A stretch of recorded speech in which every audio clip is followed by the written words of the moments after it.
C'est parti pour une nouvelle vidéo où je vais te partager mes 4 conseils pour partir en vacances l'esprit tranquille.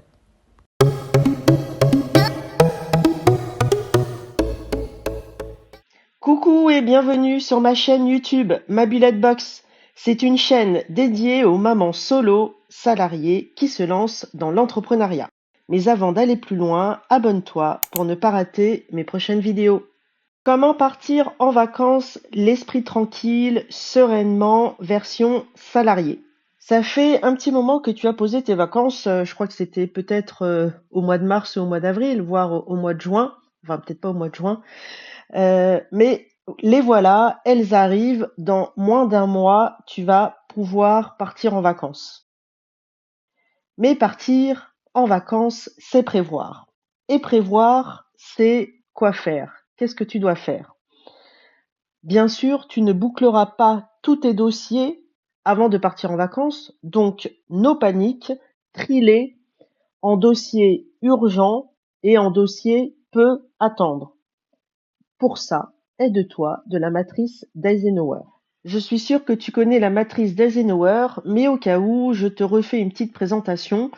Donc cette matrice a été créée par l'ancien président des États-Unis, Monsieur Eisenhower, qui aurait affirmé que les choses urgentes sont rarement importantes et les choses importantes sont rarement urgentes. Cet homme passait pour un maître dans la bonne gestion de son temps et c'est pourquoi il a créé la matrice d'Eisenhower. Grâce à cette matrice, tu apprendras à différencier ce qui est important de ce qui est urgent. Donc, avant de partir en vacances, aide-toi de cette matrice pour différencier toutes tes tâches dans 4 colonnes, 4 cases, important mais pas urgent, important et urgent, pas important, pas urgent, urgent mais pas important. Ensuite, boucle les dossiers et les tâches urgentes et programme le reste dans ton agenda pour ton retour de vacances. Tu as peut-être des difficultés à déléguer et à laisser tes projets et tes dossiers à tes collègues, mais pour partir en vacances l'esprit tranquille, il faut que tu donnes les moyens aux autres de se passer de toi. C'est très simple. Donc avant de partir, écris un petit mail à tes collègues en leur mettant noir sur blanc tous les projets clés dont tu t'occupes, où tu en es dans ces projets, où trouver les infos en cas de question d'un client, d'un prospect ou d'un contact, qui contacter en ton absence et les étapes programmées à ton retour. Ainsi, tu pourras partir ébuler tranquillement sur la plage, sur ton transat, pendant que tu seras en vacances, parce que tu auras fourni toutes les informations à tes collègues pour qu'ils puissent répondre aux messages éventuels de tes contacts. Troisième conseil, c'est écrire un message d'absence. Oui, je sais, tout le monde le fait, enfin j'espère que tout le monde le fait, mais c'est pas une mauvaise idée que de rappeler ce conseil. Écrire un message d'absence que tu vas automatiser, c'est-à-dire que ce message sera envoyé automatiquement à tes contacts dès qu'ils t'écriront pendant ta période d'absence. Je te donne un modèle, le modèle que j'ai écrit moi pour mon message d'absence. En vacances du 29 juillet au 16 août. Bonjour, merci pour votre message. Je suis actuellement en congé.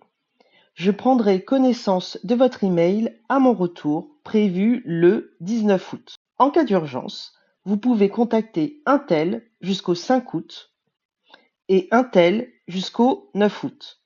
Bonne journée! Quatrième conseil, c'est de couper toutes les notifications liées au travail. Si tu n'as pas de téléphone pro, tout va bien, il n'y a pas de souci. Si par contre tu as un téléphone pro, premier conseil, ne le prends pas avec toi. Laisse-le chez toi et ne le prends pas avec toi. Si par malheur tu dois le prendre avec toi, mets-le en ne pas déranger, en mode ne pas déranger, en mode avion, en mode déconnexion totale. Et si vraiment il faut que tu regardes tes mails, regarde-les une fois par jour ou une fois tous les 2 jours. En début de vidéo, j'avais dit que j'allais te proposer 4 conseils pour partir en vacances l'esprit tranquille. Eh bien, j'ai un conseil bonus pour toi pour terminer cette vidéo. Étant donné que tu connais tes dates de vacances, par exemple pour moi du 29 juillet au 16 août, tu peux, un mois avant ton départ, mettre un petit PS en bas de tes emails pour prévenir tes contacts de ton prochain départ. Moi, c'est ce que j'ai fait en début de mois de juillet. J'ai mis dans chaque email, externe ou interne, un petit PS où j'écrivais: je suis en vacances de telle date à telle date, de retour au bureau le 19 août, par exemple.